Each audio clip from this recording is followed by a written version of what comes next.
À présent, le président du FCE, le Forum des chefs d'entreprise, Ali Haddad. Je voudrais commencer par vous adresser mes chaleureuses salutations et vous dire que j'ai beaucoup de plaisir à être parmi vous à cette première rencontre professionnelle de CACI. Malgré ses faiblesses, l'économie algérienne est servie par une dotation de facteurs positifs et des atouts appréciables. En dehors des hydrocarbures, une bonne santé économique, un secteur industriel que nous avons entrepris de reconstruire solidement, un secteur de la pêche qui représente également une richesse économique qui n'est pas encore suffisamment exploitée, un secteur d'éthique en expansion rapide, un secteur du tourisme qui présente également un important potentiel qui n'est pas très développé. Tout cela représente d'importantes opportunités pour des partenariats gagnant-gagnant. Nous marquons ici notre grande disponibilité, je le répète, à accompagner les entreprises françaises sur le marché algérien pour leur éviter les embûches bureaucratiques et rendre viable et simple la règle des 51-49, imposée aux investisseurs étrangers en leur accordant une majorité de fait et en leur confiant le management des entreprises ainsi créées. Nous sommes convaincus que les investissements français, qui sont de moins de 2 milliards d'euros aujourd'hui, peuvent évoluer rapidement pour atteindre les 10 milliards au cours des 5 prochaines années. Enfin, au Forum des chefs d'entreprise, nous attachons une grande importance à la formation et à l'innovation, et nombreux sont à nos adhérents qui sont actifs dans ce domaine. Un point qui, à mon sens, est un faux débat, celui du 51-49. Je le dirai autant de fois qu'on me le demandera. Ce n'est pas un frein d'investissement. La Chine a un dispositif similaire et personne ne peut soutenir sérieusement que la Chine n'est pas attractive. Aujourd'hui, ce mécanisme 51-49 permet de s'installer en Algérie avec un ensemble de garanties, à savoir un partenaire qui connaît les réalités du marché, qui maîtrise le cadre juridique et fiscal et qui surtout permet d'éviter les incompréhensions culturelles. Cette règle n'est peut-être pas amenée à être éternelle, mais elle est indispensable pour garantir à ce stade la pérennité des projets. Il y a le COMEFA, le Comité économique France-Algérie, il y a aussi le Comité intergouvernemental, le Forum des chefs d'entreprise a installé un délégué à Paris, tout comme la Chambre de commerce et d'industrie que je préside, sans compter le représentant spécial Jean-Louis Bianco et puis Jean-Louis Levé qui est présent avec nous aujourd'hui. Tant pour la coopération industrielle et technologique. On a tous le même objectif, faire en sorte que vos projets en Algérie soient couronnés de réussite et que nos projets en France le soient aussi. C'est clair, il faut que ce soit dit. Nous réussirons ensemble. Et bon courage à CACI France et merci beaucoup.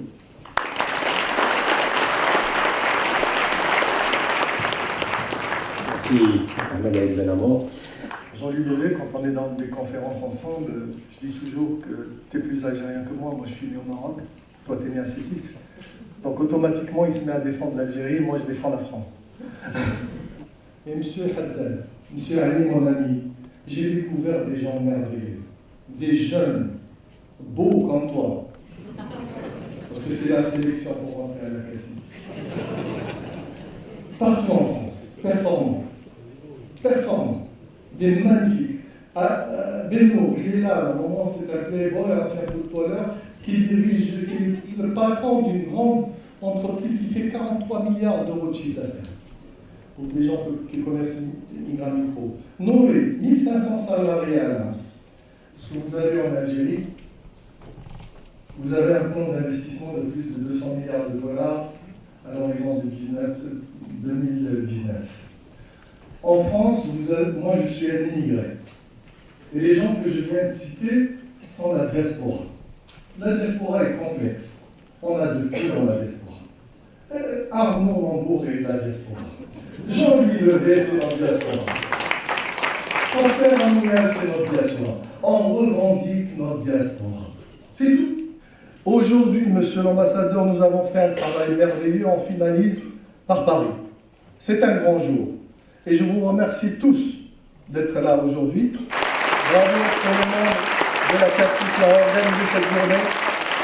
Ils m'ont laissé tranquille, ils m'ont dit, mets-toi de côté, on s'occupe de tout. Abdel, Zoulikha, et Feta et tout le monde, merci pour vous tous.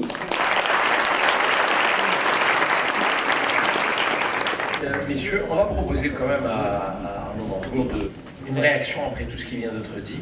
Je vous en prie, s'il vous plaît. Oui, s'il vous plaît.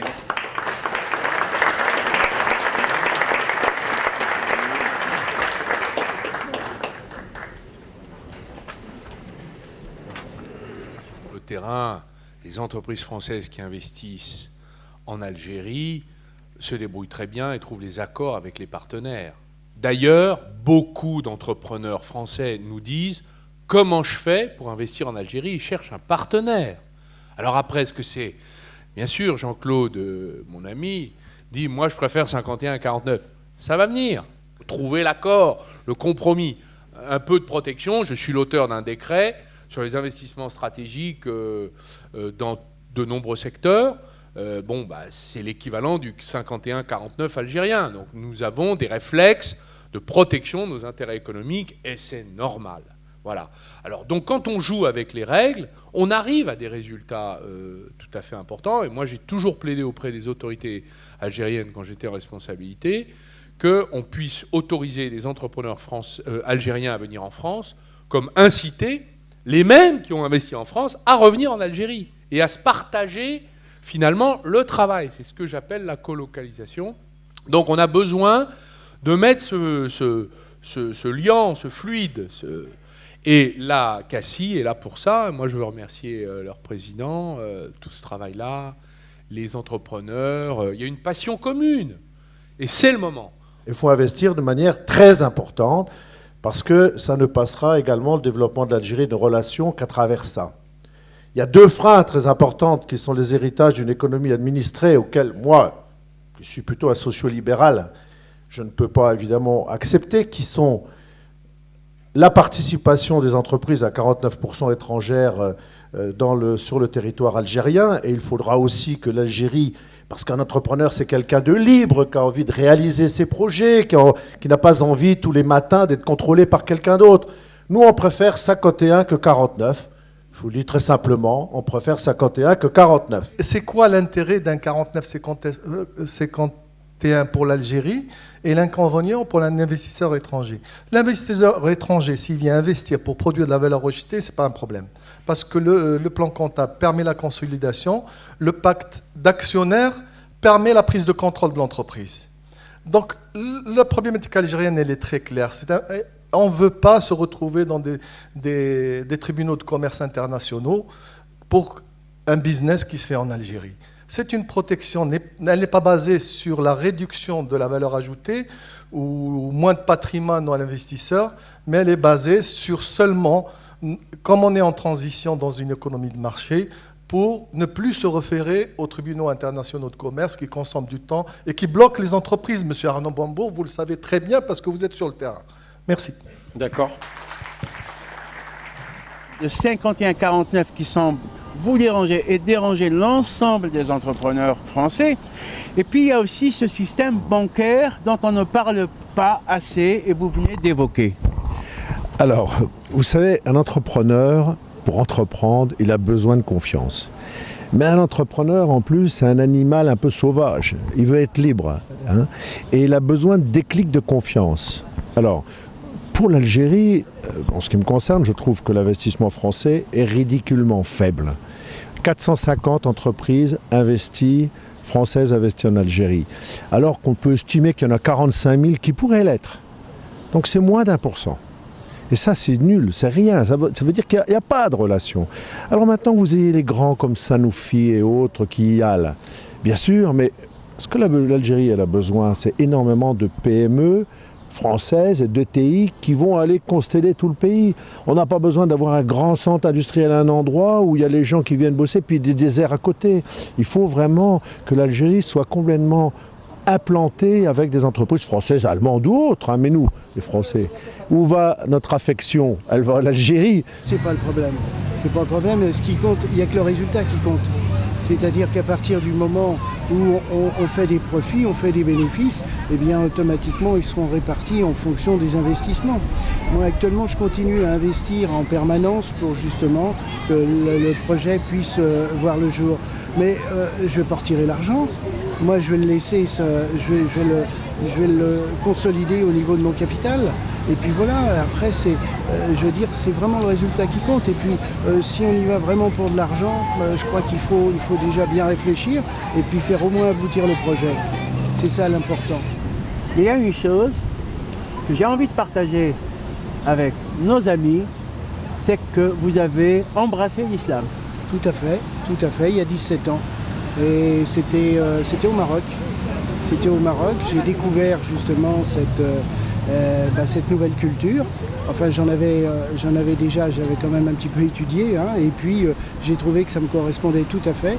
Et ça correspond aussi tout à fait dans le monde économique, parce qu'aujourd'hui, dans le monde économique, l'islam, c'est une religion de partage.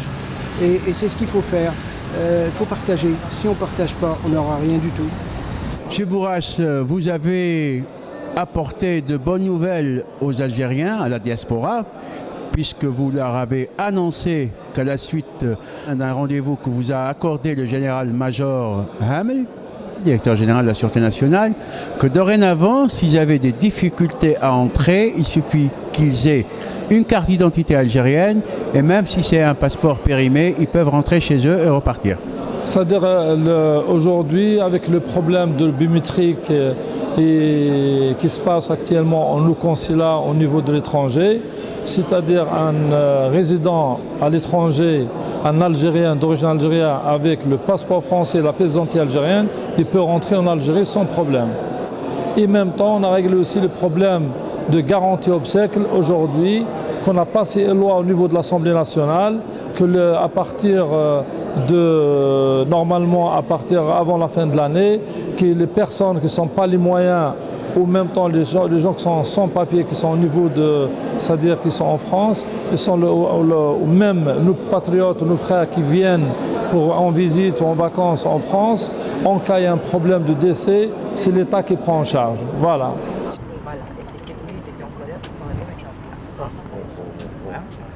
Moi je disais, tiens, je suis pas bon. C'est une première, Monsieur le Président. C'est magnifique, c'est magnifique. Et par ailleurs, je pars avec le président à Alger. Lundi, ça va. On se reverra à l'ambassade. Voilà, je ne dis pas improvisé, mais rapide. Alors j'ai deux points de vue sur le 49-51. Le premier, c'est que ce que les entreprises françaises oublient ou ne savent pas, c'est que ce 49-51, il est aussi à destination de la communauté algérienne établie à l'étranger. Je voudrais quand même rappeler pourquoi on a mis en place ce 49-51. Parce qu'avant 2009, les entreprises françaises avaient toute l'attitude pour venir investir et être à 100% bénéficiaires de leur part d'entreprise. Et on a fait confiance aux entreprises étrangères pour venir investir en Algérie après la décennie noire pour redynamiser le tissu économique et le tissu industriel. On a fait confiance. Alors, pour le coup, je ne parle pas que des entreprises françaises, hein, ce sont les entreprises étrangères en général. On leur a permis de venir investir et d'avoir 100% des parts. On s'est rendu compte qu'en une seule année, nous avons transféré 20 milliards de dollars en devises. C'est-à-dire que les entreprises françaises venaient en Algérie, fabriquaient en Algérie, produisaient en Algérie avec bien évidemment tous les avantages bancaires, fonciers, fiscaux, etc. Mais qu'en plus elles avaient rapatrié tous leurs bénéfices dans leur pays d'origine sans jamais réinvestir une part de bénéfices dans les entreprises qu'elles avaient montées en Algérie. Donc forcément, la confiance a été rompue et pour essayer de rétablir un partenariat gagnant-gagnant et un équilibre, parce que l'Algérie n'est pas un Eldorado, c'est un marché certes, mais c'est un territoire, c'est un pays qui se construit, c'est un pays qui a une population, qui a une jeunesse, on l'a rappelé aujourd'hui, et qui a vocation aussi à rester sur le territoire et à rêver de pouvoir exercer un emploi et bien vivre sur son territoire. Donc cette loi 49-51 qui a été mise en place dans la loi de finances de 2009 permet effectivement, en tous les cas oblige à avoir un partenaire algérien. On oublie juste de dire que sur la gouvernance de l'entreprise, on laisse toute attitude à l'entreprise étrangère de mettre en place sa propre gouvernance. Au conseil d'administration, on l'a vu, ils peuvent être également majoritaires. Par contre, c'est vrai, la seule difficulté que les entreprises ont, c'est qu'ils ne peuvent plus rapatrier, y compris les 49% de leurs bénéfices. Voilà. Donc c'est ça qui leur pose problème. Je voudrais juste dire que sur cette question-là, il y a vraiment que les entreprises françaises qui posent problème. Parce qu'aujourd'hui, on a des entreprises allemandes, des entreprises italiennes, des portugaises, des espagnoles, des italiennes, des suédoises, des danoises, des mexicaines, des vénézuéliennes qui insistent auprès des entreprises algériennes pour venir sur le 49-51. Alors si tous les autres y ont vu un intérêt économique, je ne comprends pas que les entreprises françaises soient aussi réticentes et n'y voient pas d'intérêt économique.